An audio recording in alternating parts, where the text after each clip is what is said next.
Hello, BookTube. There is a BookTube event in November that I have been ignoring so far, which is inexcusable because I'm one of the co-hosts, Dr. November, created by Mark at Booktime with Elvis and designed, as you might be able to guess from the title, to celebrate espionage, fiction, and nonfiction. We've got a great group of co-hosts, and this time around, last year we concentrated on the Cold War, the epitome of spycraft. This year we're opening that up to any time period at all, in fiction or nonfiction, which will open you up to, for instance, the huge amount of work that has been written, fiction and nonfiction, about the spy world of the Napoleonic era. One of the main characters in Patrick O'Brian's novels is a spy. Or the large amount of fiction and nonfiction that's been written about the spy world of Elizabethan England. Now the event is wide open to all of those things. We've got a great group of co-hosts. We're doing a buddy read of The Secret Agent by Joseph Conrad, which is a book that I last read a long, long time ago and thought I knew. Thought I'd settled my opinion on it. Always a bad idea to settle your opinion on something, especially if there's a chance you could be wrong. Rereading it this time around, I was fairly heartily surprised by a whole bunch of things. But I haven't quite known how to get into Dr. November. Last year, my plan was to read all over the map, all kinds of authors, and instead I mostly reread John le Carré. I had a great time doing it, but I mostly did that, almost to the exclusion of other authors. And the other authors that I read sometimes disappointed me. Sometimes those books disappointed me, especially Len Deighton. Some of his off-brand novels just aren't good. He wrote a lot, so that's forgivable. So I was trying to figure out what I wanted to do this year. The natural candidate is Nick Harkaway, who did a George Smiley novel. He's the son of John le Carré, and he did a George Smiley novel after years of saying he never would. And it's called Carla's Choice, and it's very, very good. I don't know that it's a very, very good Smiley novel, but it's a very, very good novel. But it didn't feel right to concentrate on that when I've read it a couple of times, and most people have not read it. It's a brand new release. So instead, I wanted to go to some older author and give their works a reconsidered second try.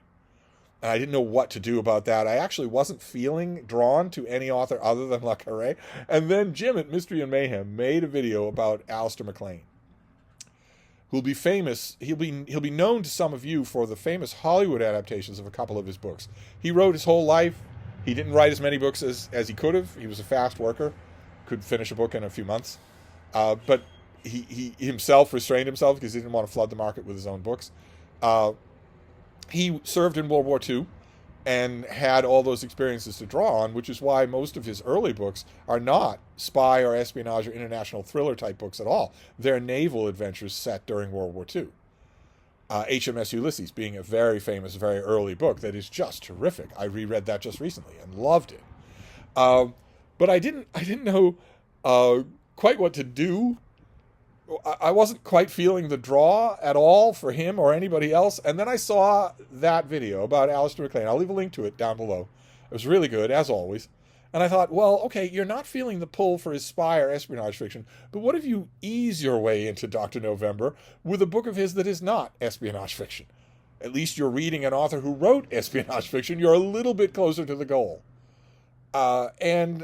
So that's what I'm going to do. That's what I'm going to do. So I chose an early novel of his that is drawn from his World War II adventures. This came out in 1958, and I have not reread it in at least 50 years. So it's going to be basically new to me. It's South by Java Head by Alistair MacLean. And it, unlike a couple of his other books, like The Guns of Navarone, for instance, you won't know this from a successful Hollywood adaptation because it was never successfully adapted by Hollywood. If I remember this correctly, it could be. If I remember it correctly, there is a through line here that would work really well on the big screen. Alistair MacLean had a gift for that kind of a through line. I think that's why Hollywood kept biting at his properties. This book was never made into a massive Hollywood movie, but it made him independently wealthy. It gave him literally money to burn. Because the screenplay was bought. The rights to it were bought. It was never made into a movie, but it made him hugely wealthy. Bought him an extra home, set his heirs up for life. I don't remember the exact details, but I read a story once years ago in an entertainment magazine that the reason why the movie never got made is because somewhere along the line, somebody involved who had their finger on the chicken switch, some producer, said this just isn't good enough material.